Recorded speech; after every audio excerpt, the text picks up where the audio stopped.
Hello, May 1st, beautiful day. Friday, May 1st. Mark that down on your calendars.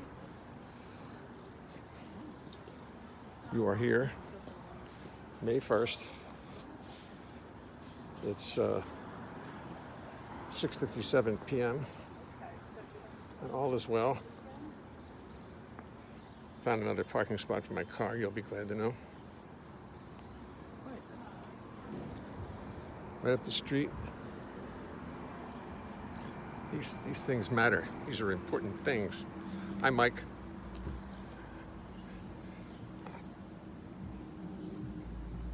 It's peaceful out here on West End Avenue, but soon all hell is to break loose. I do hope. Better. Hi, Bill. Hi, Bill. Ned White, Christopher Smith. Hey, Chris. I think Don and I are coming out to Hope this week just to look at the ranch, see if it's still standing. Got to fix the chimney. Got to fix those black spots on the chimney. The plaster. What do they call it? The cement on the side of the chimney fell off. It's just an endless job. Look how pretty West End Avenue looks tonight.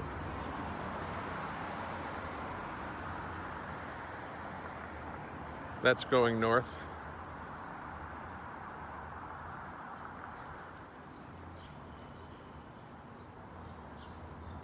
It's May the 1st. The weather just said, oh, it's May the 1st. We can't be cold anymore. Just like that. Hey, Chris. Oh, shit. No mask. God damn. Thank you, Bill. I got to go up and get a mask, so that's what I got to do. I knew I forgot something. I knew this was all too easy. Thank you, Bill. Thank you. Oopsie daisy.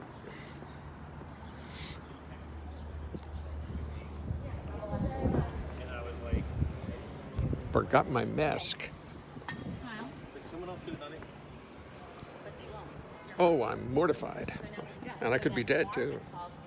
That's really being mortified. So I'll run upstairs and get it. And we'll join the applause midstream. There they go. And I'm going to miss it. Well, what you going to do?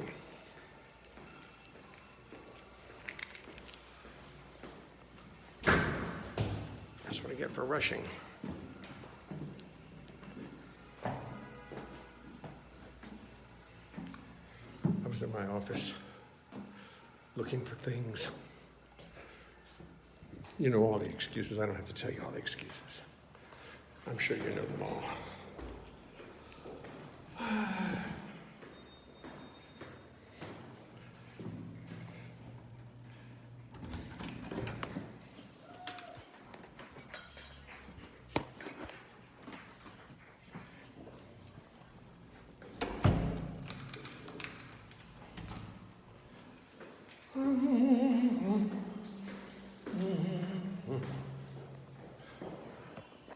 We're going to go down the mail slot. I just about put the phone down in the mail slot as a holder. I was going to stick it right there.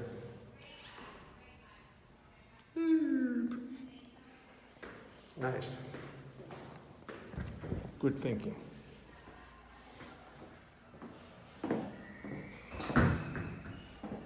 This is like the Truman Show.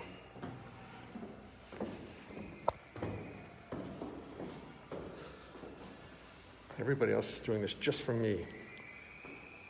Anybody see the Truman Show? You must have all seen that. So we're going out to join the celebration now, very much in progress.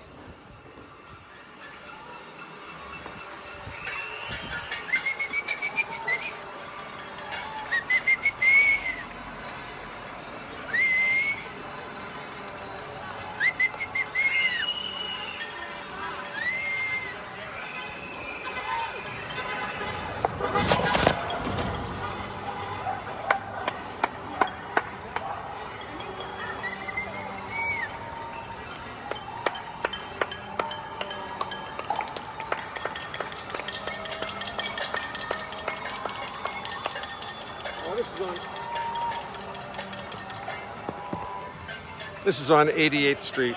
It's much better on West End Avenue. Much better. Much more action on West End Avenue.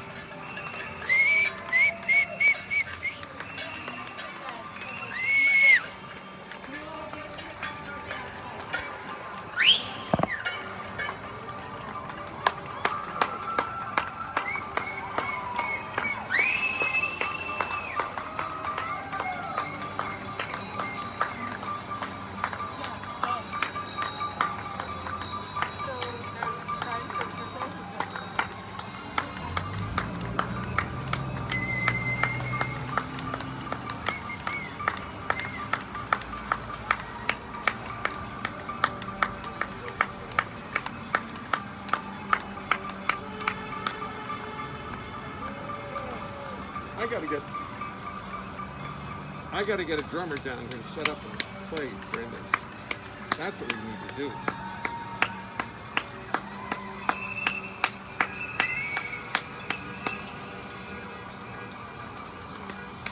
Not a great audience tonight. Not a great participation tonight. I was late. Everybody's off kilter tonight.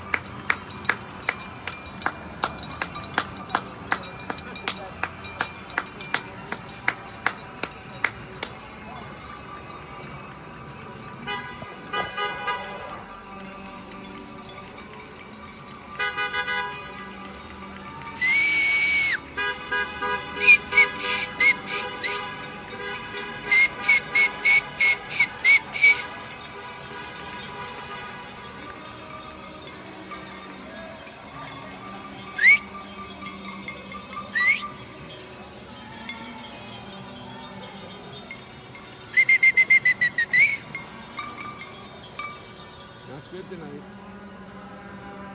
But the moaning horns are there.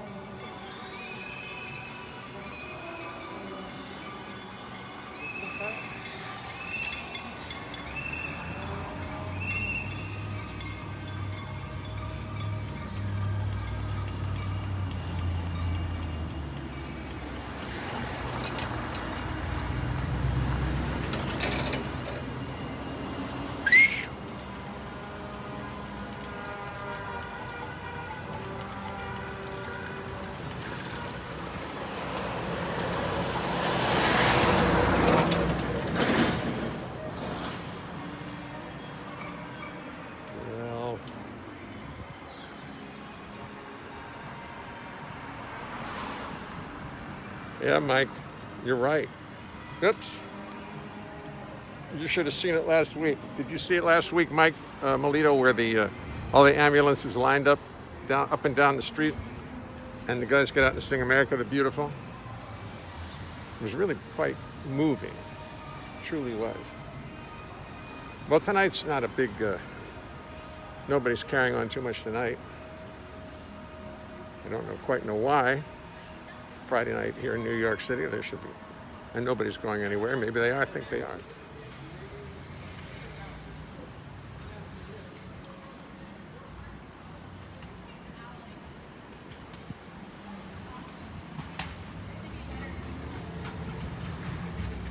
Uh-oh, we're all getting loose about masks. I'm really sorry about that mask. I just ran out and forgot about it. But that's the second time today I've forgotten about it. So I got it. Because it's not going away too soon. Masks are going to be the face wear of the future. That's for obviously sure.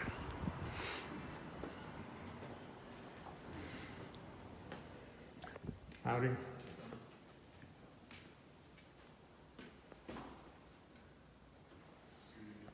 Okay, all visitors. I announced it. Wayne, hey Wayne, how are you? Your son's upstairs with his new phone. He got a new phone today.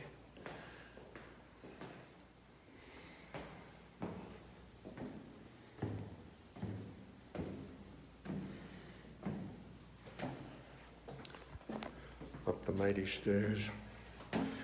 Who was it that told me today? Somebody I was talking to. So when I walk in the door, I should have the Mr. Rogers music playing. Welcome to the neighborhood. Oh, that's right, because I take off my sweater.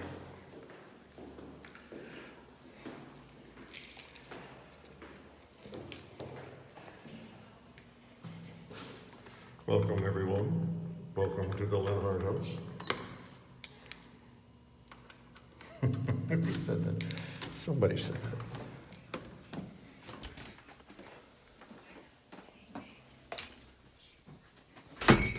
Take this off. Put this here.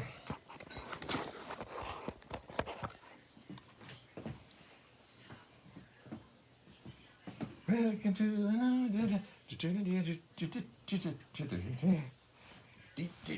Oops. Sorry, that's X-rated, I know.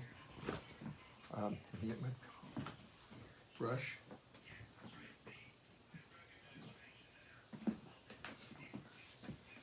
My Einstein, I gotta tame my Einstein a little bit. I don't think Mr. Rogers combed his hair, brushed his hair when he came in.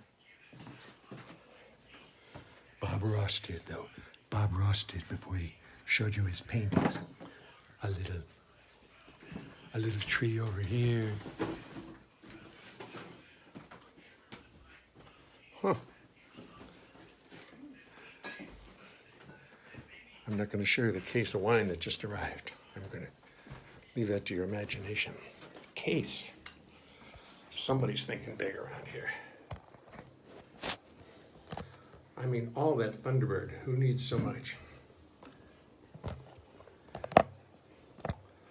I once got, when I was at Berkeley, I once drank about a quart of Thunderbird.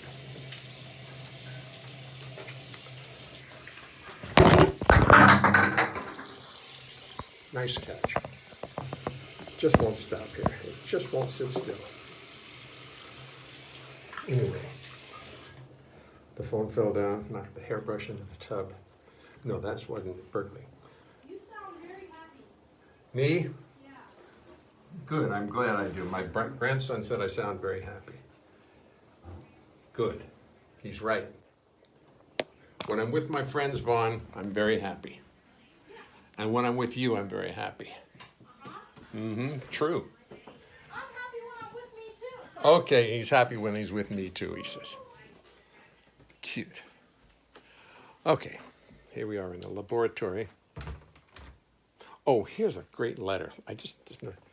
See that? That's from Phil Woods in August of '84. And I was so proud of this. I had just put out Salamander Pie, which is my very first record. And he says, Jay, just a note to tell you that me and mine think your songs are effing marvelous. Nice band, too. Love Mike Renzi. Played them at a bash at my pad. Bob Duro, Goodwin, and all were enthralled, to say the least. Keep them coming. Love and compliments, Phil. That is the kind of letter that makes your life from people like that. Oh, my gracious.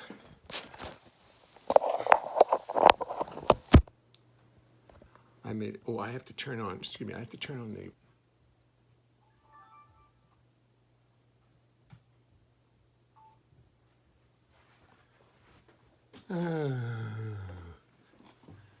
so I guess this means if you turn on the Wi-Fi connection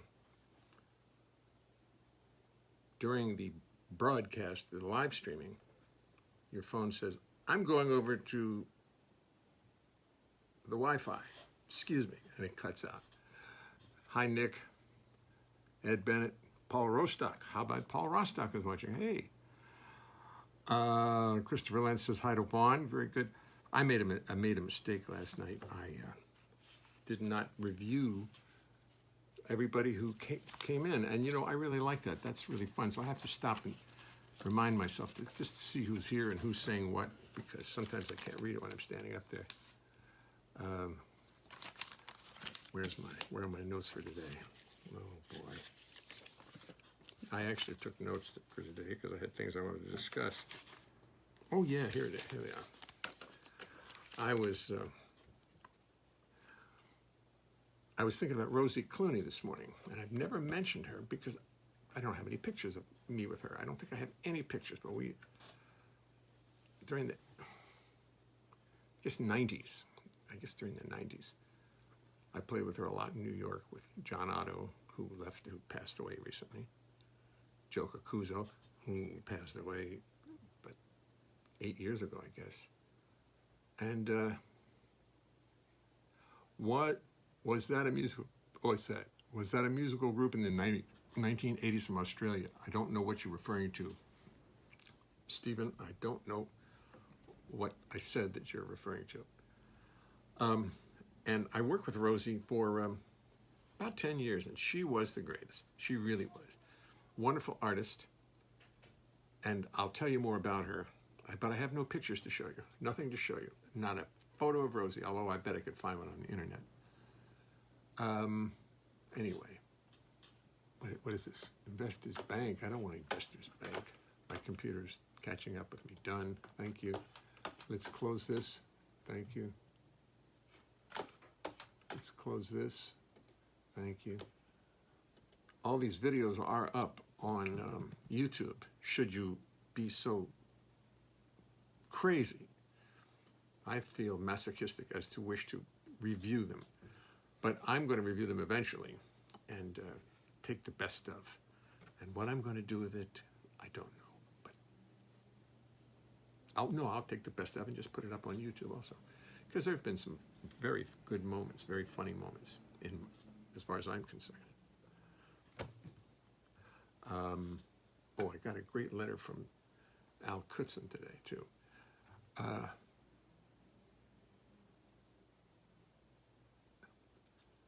Mike Mellon, please play Keystone Corner. Well, I've talked to them, and I didn't get an invite. I did not get an invite. And I know the people who own it, and they just didn't ask me to do it. So one has to learn. Yeah, Jay Leonhart YouTube special. Thank you. That's it, Chris. The people who own it didn't ask me to do it, and that only makes my price go up when they do ask. Yeah, that's the thing. That's the trouble. When they don't ask you, you gotta go. You remember, and then when they ask you, and they really want you, you just jack up the price. You tell your agent, no, that's not enough. I'm dreaming. Mike, don't tell Todd what I said, because he and I were all friends, but he didn't really want to. He didn't do it, and he was having trouble with it. You know, I mean, people do have trouble with engagements like that. So anyway, let me just warm up my hands.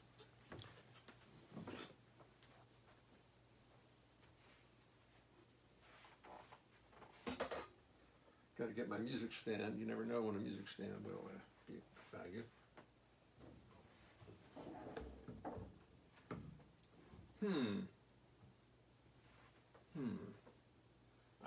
I'd better move this little bass over. I'm using the big bass tonight. I like it. And the big bass has it.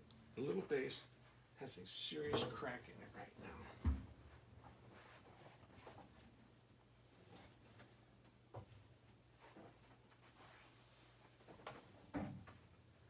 Sorry to say, it has a crack in it.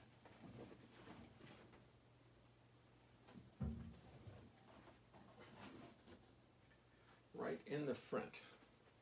I'm saving up all my pennies to go to David Gage to get it fixed.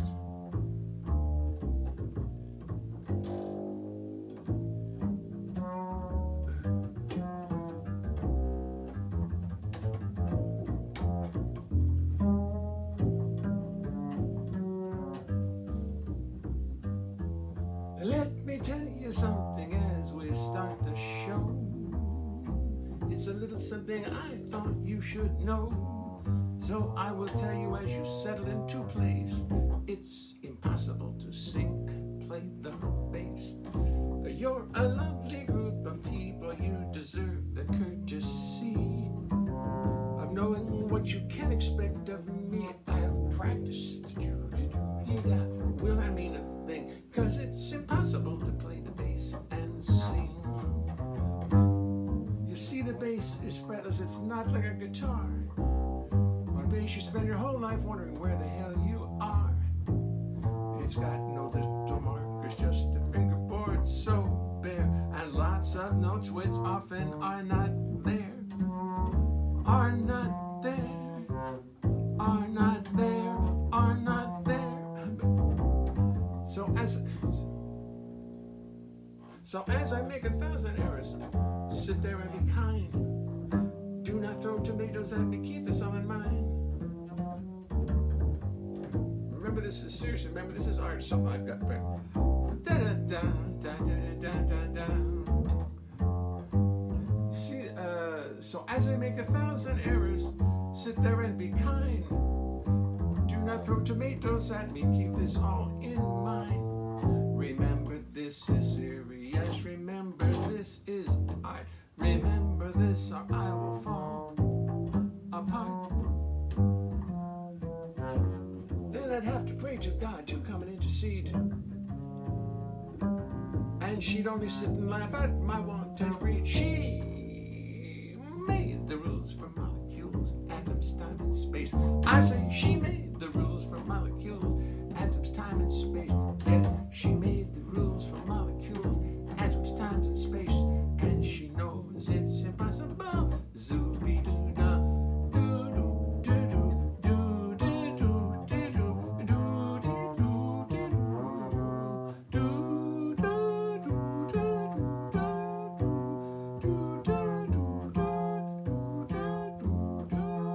to sing and play the bass. I'm working on that.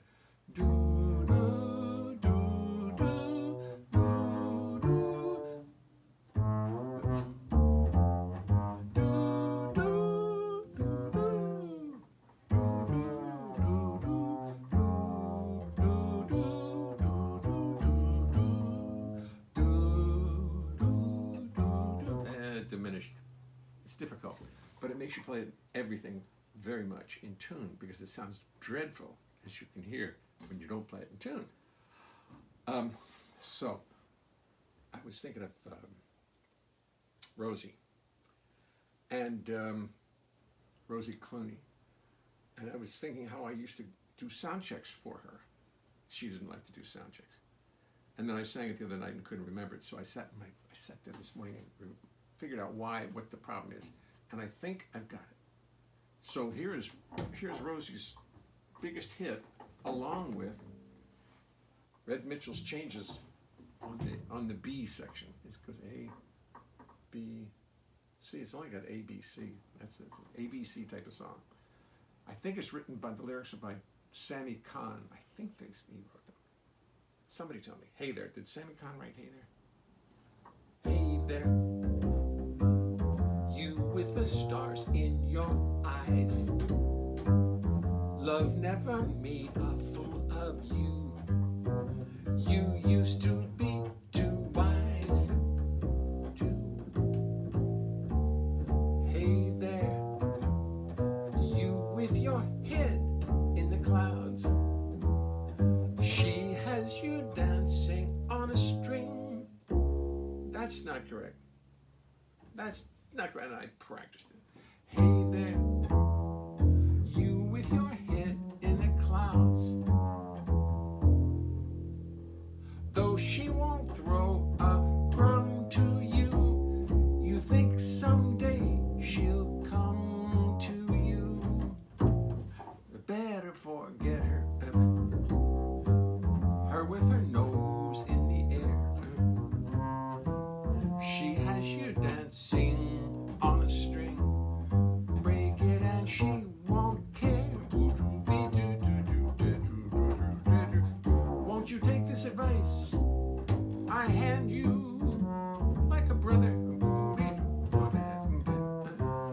Or are you not seeing things too clear? Are you too much in love to hear? Is it all going in one ear and out the other? Booby,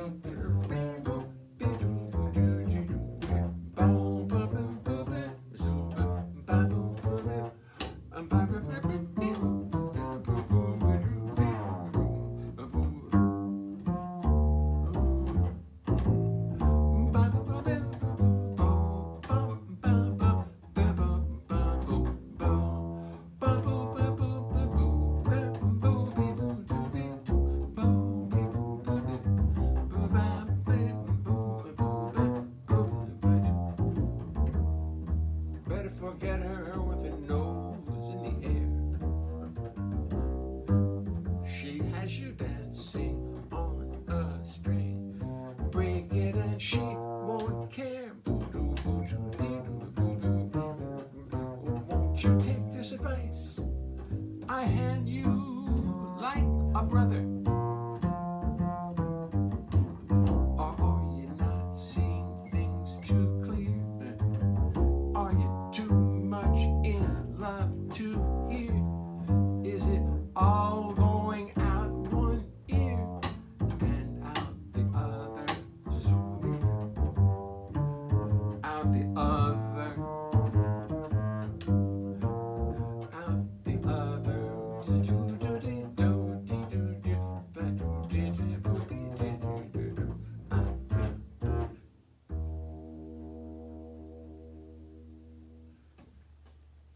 Are you not seeing things too clear? Now, Sammy Kahn would never say it. He would say, are you not seeing things too clearly? But in order to make it rhyme, are you not seeing things too clear? Are you too much in love to hear? Or he could have said, are you not seeing things too clearly? Are you too much in love to hearly? Is it all going in one early and out the otherly? No, but he said, nah, that won't work. Are you not seeing things too clear? That's Sammy never. I think Sammy wrote that. Maybe he didn't. Maybe he did not. Though I'm sure the answer's already sitting on my screen if I just take a little look. Another night with Jay and his bass. Have a great evening. Phyllis and Bernie, thank you. Hi, John Lurkey, where are you? Are you with us? Anybody know who wrote that song? Don't ever stop playing. Okay, fine. If you insist. Paul Keller. I mean, I like your cool diminished licks and try to. Thank you. Thank you. Nice to know what I'm doing. Nancy Reed, yes from us, your skills are diminished. Red Sullivan. Francisco Rodriguez is watching. Mike Fiddles Fedor. Mike Fiddles Fedor. Anybody know who wrote Hey There?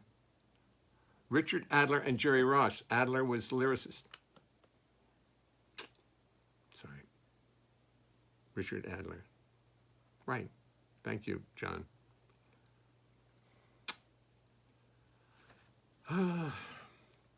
What are you going to do? Why did I think? I just couldn't give up the fact that I thought that Sammy Kahn wrote that. I guess I liked the lyrics so much. I guess I loved his writing. His lyric writing was just ridiculous. Sammy Kahn did not, I don't think, I'm not an expert, but from my knowledge of what he wrote, he was not as broad and deep as, say,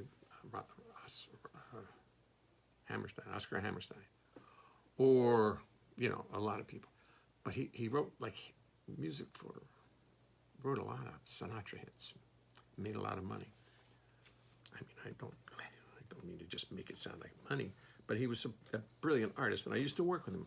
I used to play with Derek Smith and in a duo for Sammy. Sammy would do a show, and he was a ham. Sammy was hammy. He loved to perform, and he would write many substitute lyrics to the songs that he had written to. Sammy Kahn and all the people who he wrote with, none of whom I can name right now, but everybody. And that was Red Mitchell's.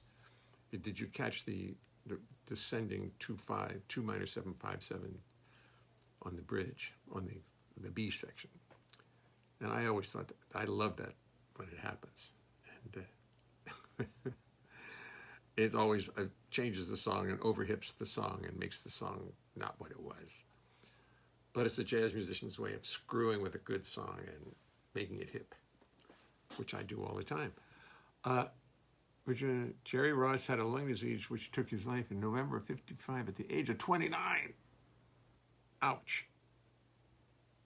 Julie Stein and Jimmy Van Heusen, right.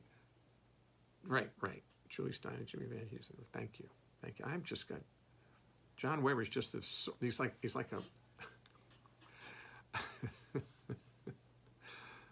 like a little computer popping up the information so I can look smart.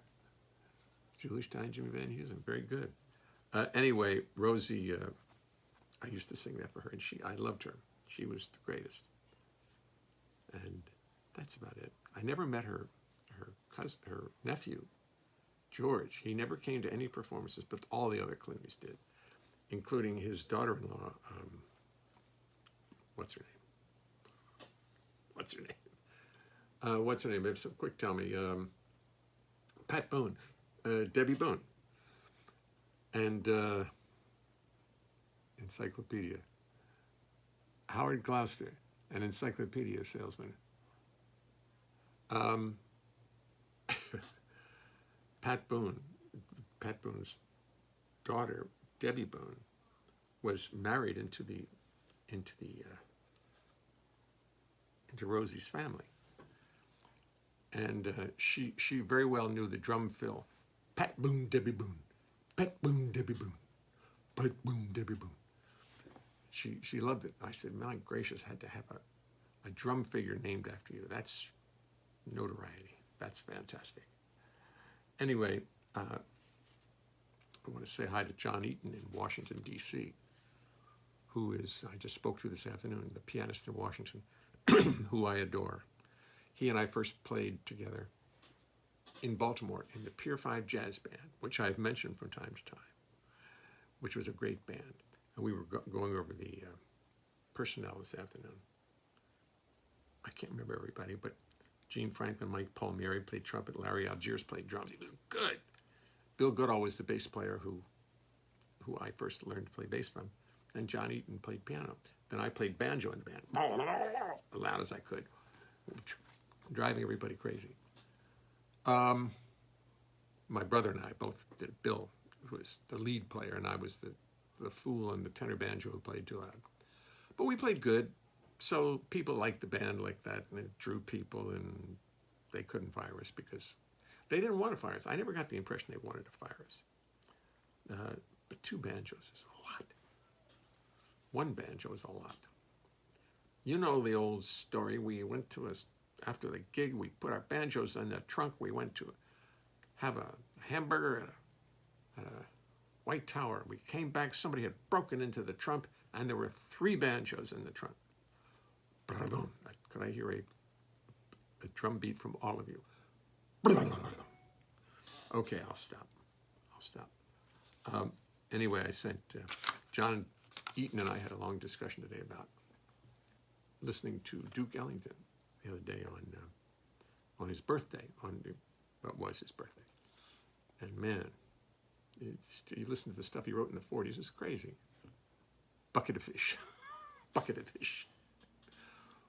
Where's bucket of fish? Bucket of fish. Bucket of fish. Bucket of fish.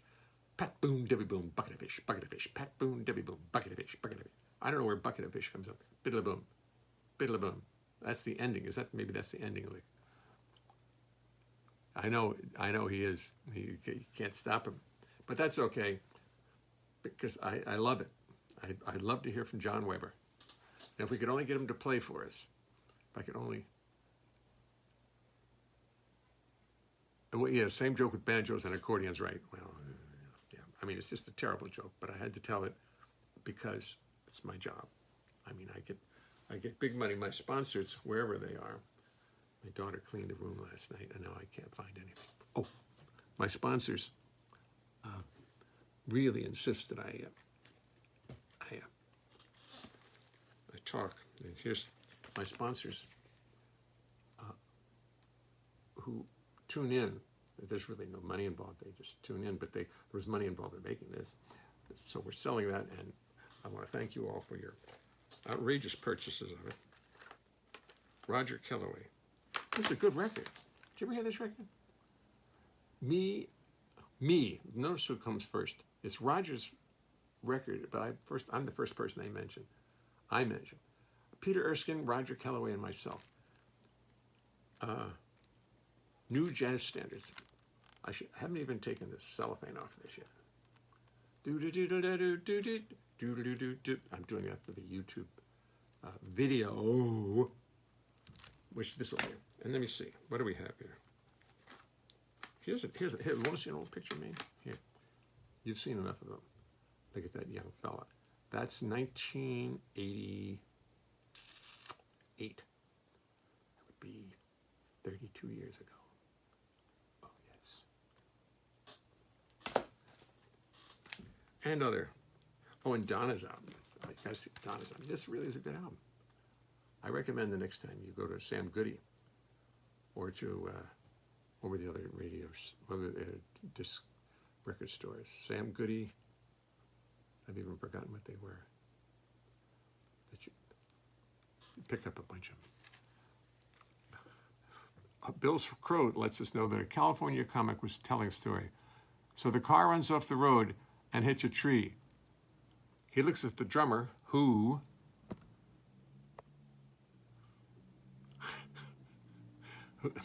gives him a bass drum thump.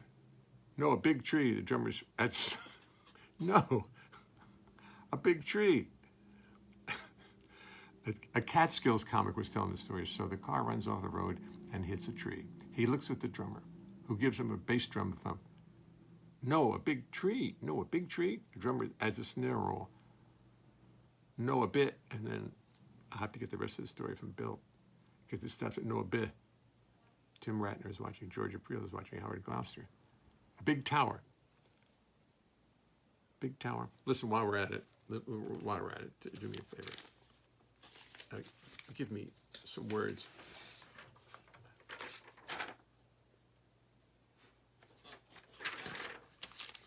I need some words for my collection this week. But my daughter cleaned up the place and there's no pencils here. Oh, you know, just she's sharing my studio with me while she teaches, and I don't have any pencil. There's one. I promise I'll get back to music in a second. I don't believe myself to be that charming though. Pugnacious, the opposite of gracious. Thank you. Pugnacious. Gracious, he was pugnacious. Gobbledygook, Matthias, very good for it. That comes all across the ocean. Gobbledygook, that's very good. Ham, thank you, Tomoko. Ham, plain simple ham, that'll rhyme very nicely. Christopher Lance, bewitched.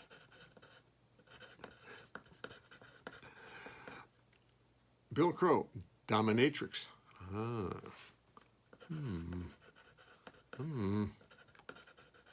Is that a female dominoes player? Must be. What else could it be? Okay, that's only 4. Mike Miller, tomato. Oh, she was a tomato. Tom Ratner, hey, hello, JB, so happy to be here. Caught Billy Stritch on a live stream on Wednesday. Wait, listen. We're playing a game. I need a word. It's Bill Crow symbols. 1, 2, 3, 4, 5, 6, 7. Oh, Malamute. All right. I need a definition with Malamute. Syllable. Albert Kutz. Hi, Al. Syllable. 1, 2, 3, 4, 5, 6, 7, 8, 9. Frankfurter. You've already got 2, Bill. I'm going to have to go with Stephen Frankfurter. Frank.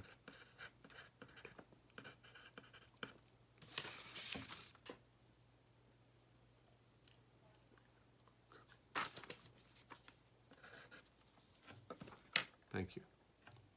Very good. I'm already getting better at doing this. I'm already thinking about it. I called Ann Hampton Calloway. Felix Frank. Oh, you gave it away. I was going to, well, it's not much of a joke, but I'm going to use that anyway, John. I called Ann Hampton Calloway today and said, Ann, I'm trying to do what you're so good at. Do me a favor. Look at the show and make up one for me. Look at the show and see the words that come in and show us how it really should go. I think she's pondering this idea. So we'll get her, well, entrap her into this because I think she's serious about it. So, pugnacious, gobbledygook, ham, bewitched, dominatrix, tomato, symbols. Malamute. I don't know what Malamute means. I'm not going to look. I can't look it up. What does Malamute mean, John? Or anybody? Yeah, AHC is a goddess. AHC. They're calling you a goddess on this live stream. So you really better get over here. You really better join us and no. A Malamute is a sled dog? Yes. Bill Crow and Howard Gloucester know everything. Well, we're both writers. I cannot, I cannot English. Like a husky. Everybody knows except for me, Malamute. I thought it was, malware that was very quiet. A husky. A husky. Okay. Okay. No problem.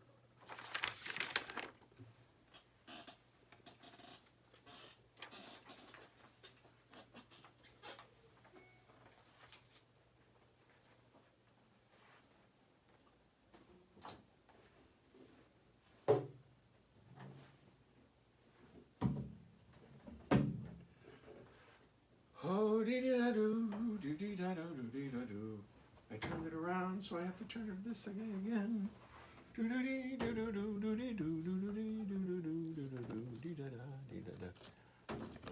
breaking up the.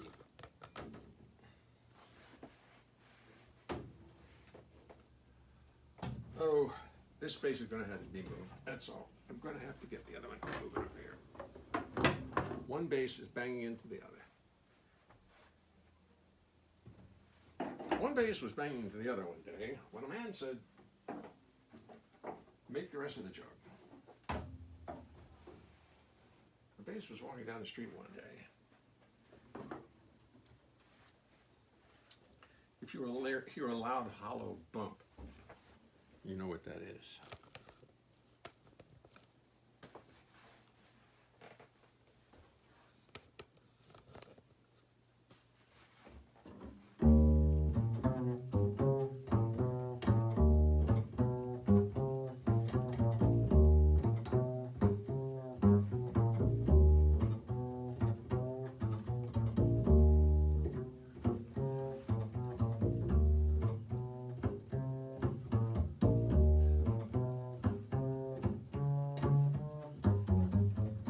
There was one very pugnacious tomato who simply seemed to have it in her fate. Oh, oh. She got arrested, went to the Supreme Court, and of course, she hoped it wouldn't hurt her. Oh, please, Judge Frankfurter, don't give me no gobbledygook. Don't throw the book at me. She was one pugnacious tomato, slightly bewitched dominatrix. But she had studied the Matrix, and she knew that Judge Frankfurter was the one who was going to help her. She was a beaut, she wasn't no Malamute. She was one pugnacious tomato.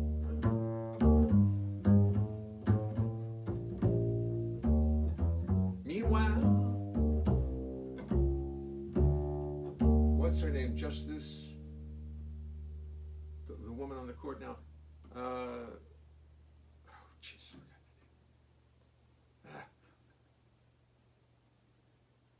I can't think of her name, Dan.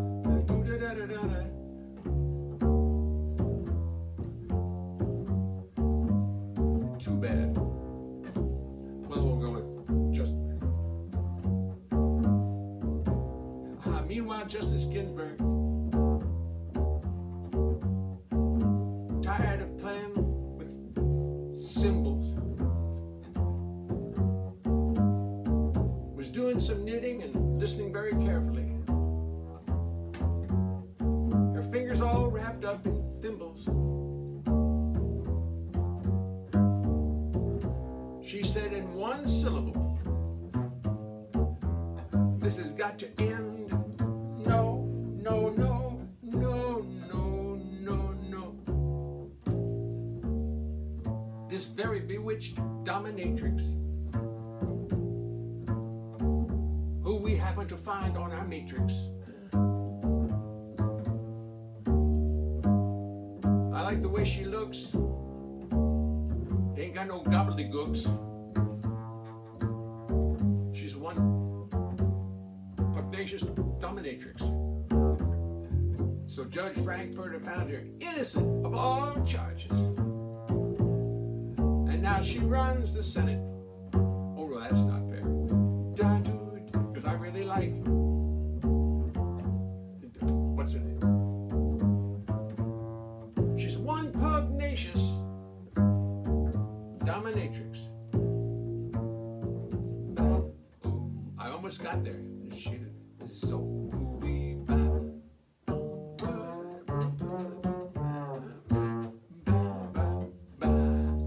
I'm getting better. I'm getting better at this pugnacious gobbledygook.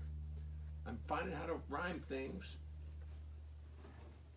I look down the list and I see quickly what rhymes I can, or what good rhymes there are in there.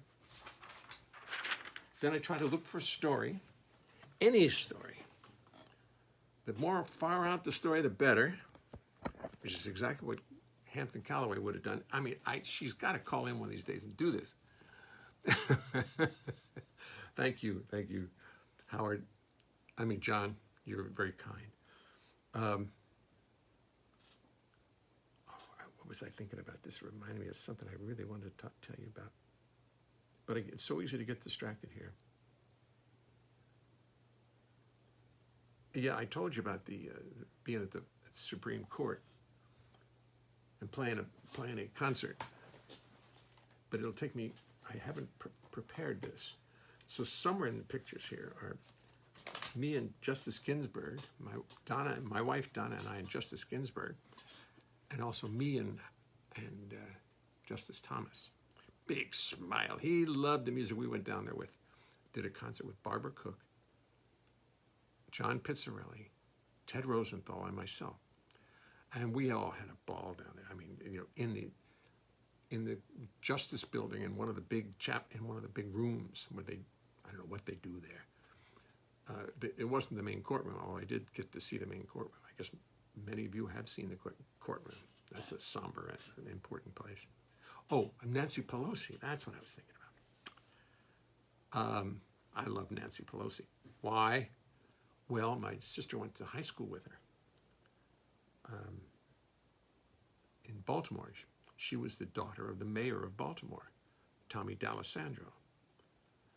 And she's a Baltimorean. Well, what am I going to say? And she's done quite well for herself. And I agree with her almost all the time. I hate to say, but I do. Ike Harris, how are you, man? Pugnacious tomato, keep it in. Thank you, Pugnacious tomato. But I'm going to keep calling Ann Hampton Callaway because I want her to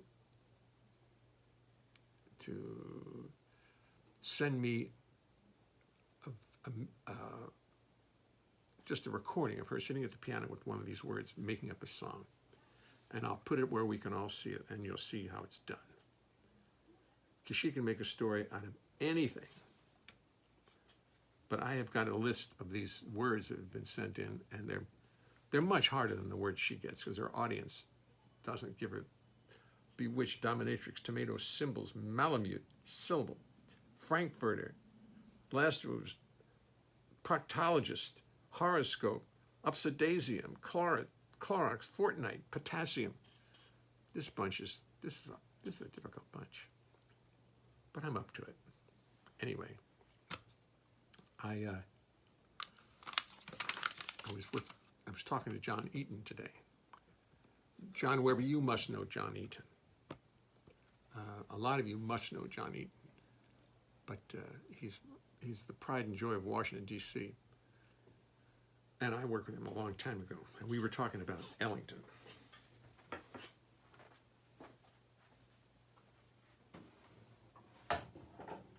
And I've often claimed that the most brilliant song I ever heard was written by Duke Ellington for its simplicity and beauty. Yeah, don't fall. You're all right. You're going to be good.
C Jam Blues. C Jam Blues with a solo by Harry Edison in the middle. I used to play, every year I'd play at the JVC Festival. I'd go up, Harry Edison would play, we'd go to Carnegie Hall and he'd invite me up just to play a bass and trumpet solo with him. And I'd go, and he just listen to him play. It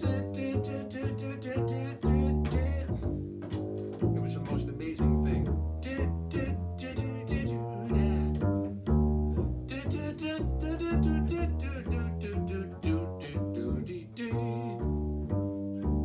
You know, no, yeah, that's bad key for that.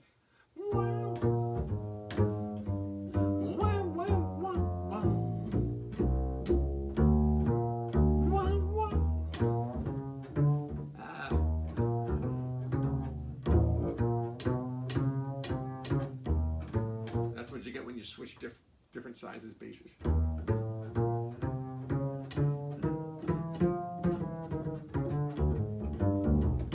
Well, my memories of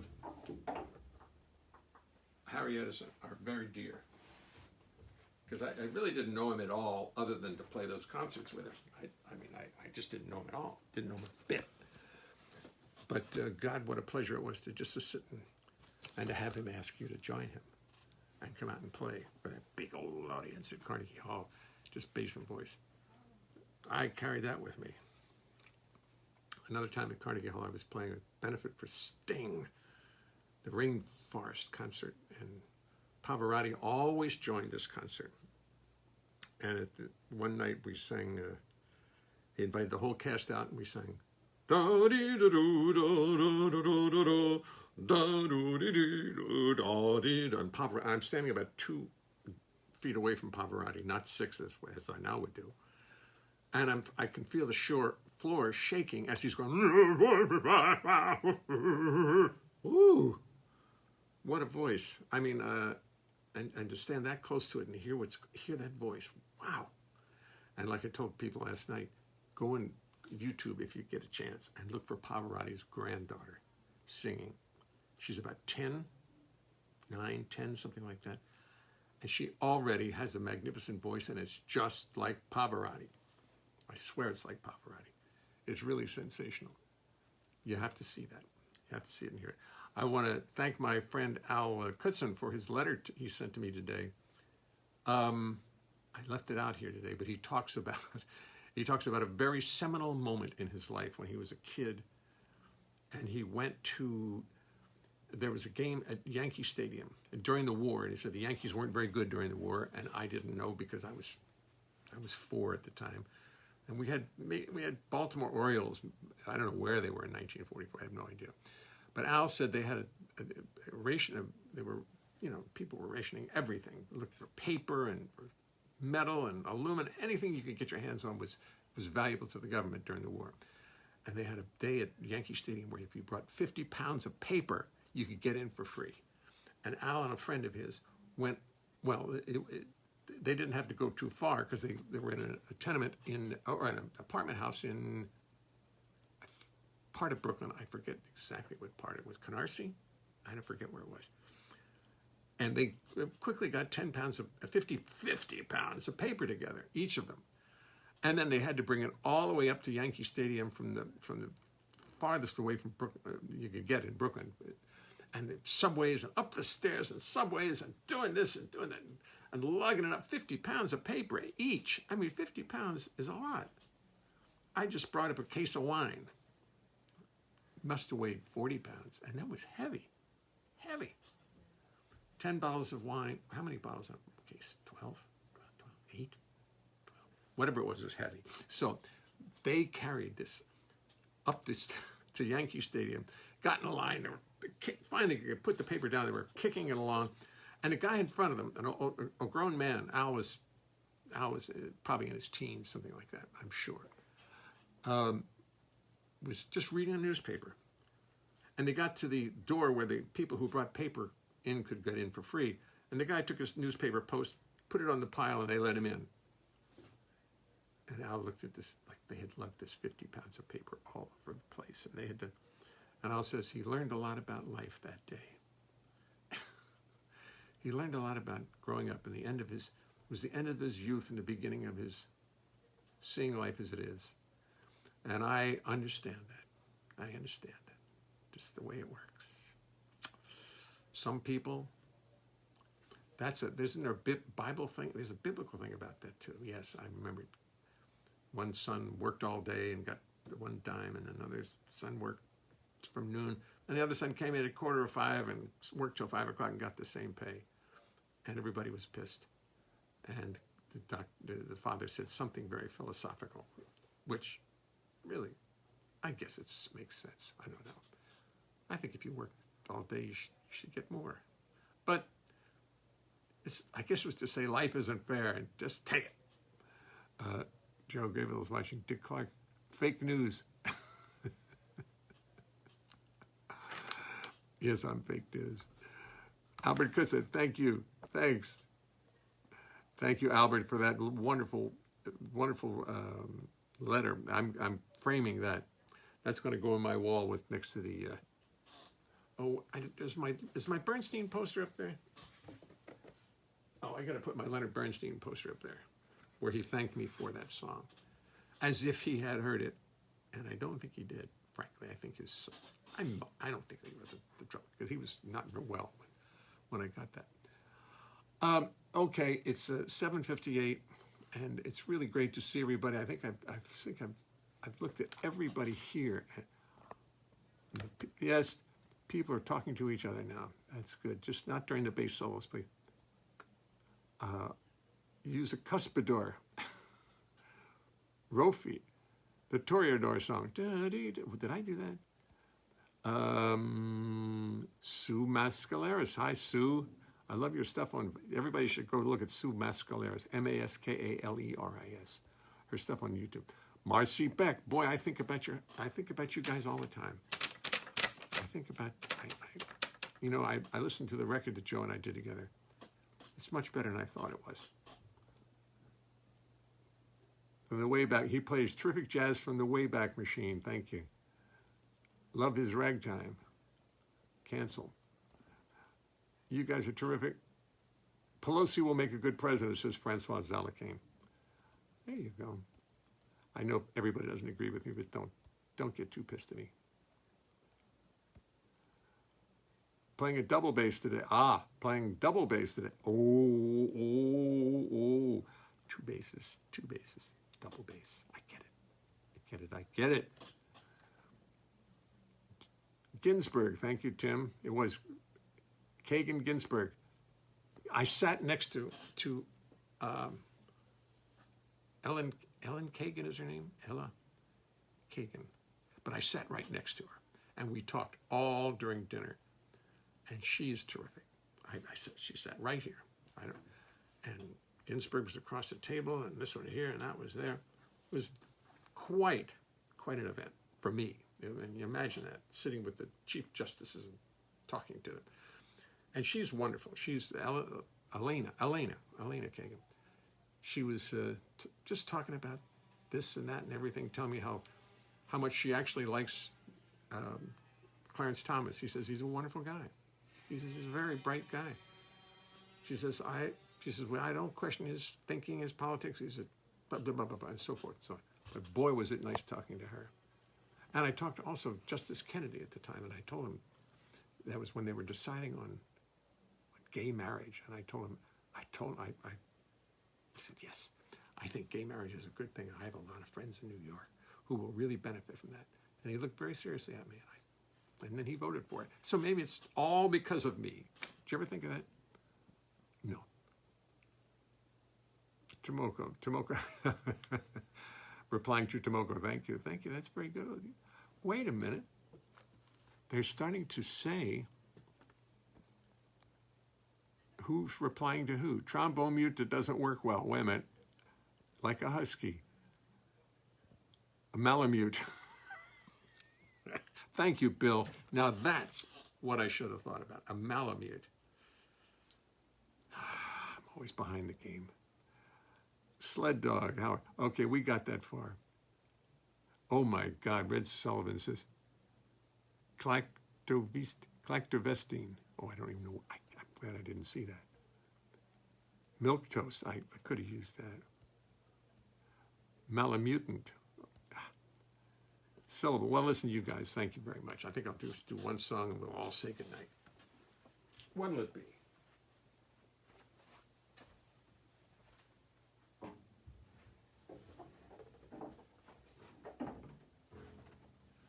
I think, well, it'll first be, well, maybe I have to move a bass out and choose between one bass or the other and just move the other one out. I think that's what it's going to come down to.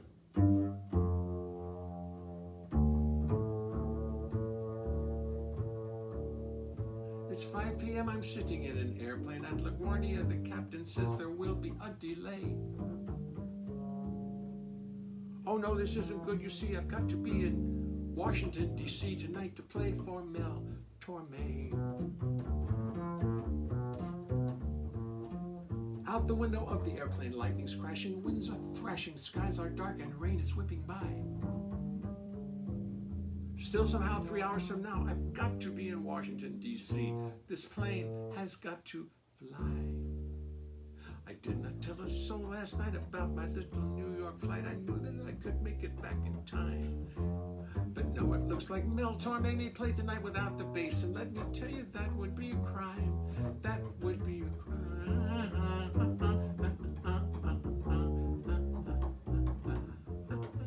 I really hate to say it, but I think my luck has finally run out. My warranty has just expired. Cause if I am not in Blues Alley tonight at 8 o'clock and playing bass for Mel Torme, I will be fired. You see, I really like this job. We always have a lot of fun and everybody gets along real well. We play a lot of real nice music. I get lots of solos, but now I'm going to blow it all to hell. It's gonna be curtains with Torme. I'm very sad to have to say I will be history. I will be gone. So as the plane just sits right here, I'll figure out a new career, but adios, Mel, I'll be moving on. I'll be moving on.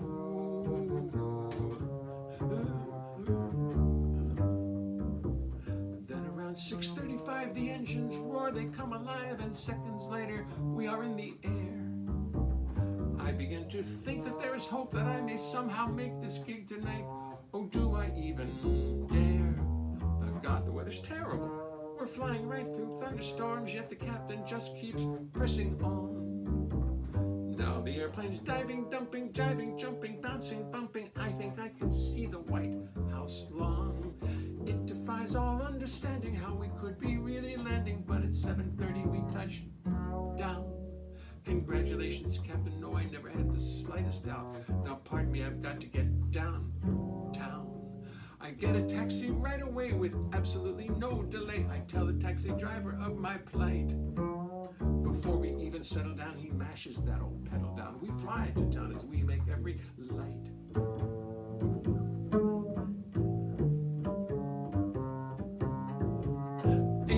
We reach Blues Alley. I walk in quite casually, as if I were under such duress.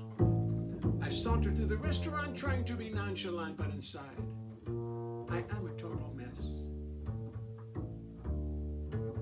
I see the show has not begun. They're waiting for me. Isn't this fun? I don't think I'll survive. So fully prepared to meet my doom, I walk into the dressing room and find I'm the first one to arrive. With all my worry and my fear, it turns out I'm the first one here. Sometimes life can be sublime. In spite of all the stress and strain I went through on that stinking plane, I'm the only one who's here on time. The only one on time.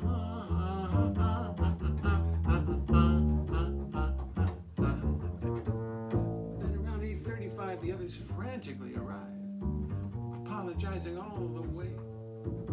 They're rushing around, they're in a panic like musicians on the Titanic. I tell them, fellas, it's okay. Everyone, including Mel, is rushing around, upset as hell, while me, I am as calm as I could be. Here I almost blew this gig, I almost screwed up really big, but now I'm Mr. Punctuality. That's me. Absolutely certain I could never make this curtain. This gig would be the death of me. I could feel a noose around my neck. I was a total nervous wreck, but now, Mr. Punctuality. It's 5 p.m. I'm sitting in an airplane at LaGuardia. The captain says there will be a delay. Oh no, this isn't good, you see. I've got to be in Washington, D.C. tonight to play for Mel Torme. But I'm on time.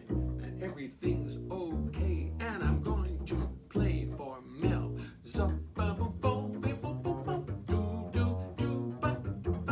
Torme.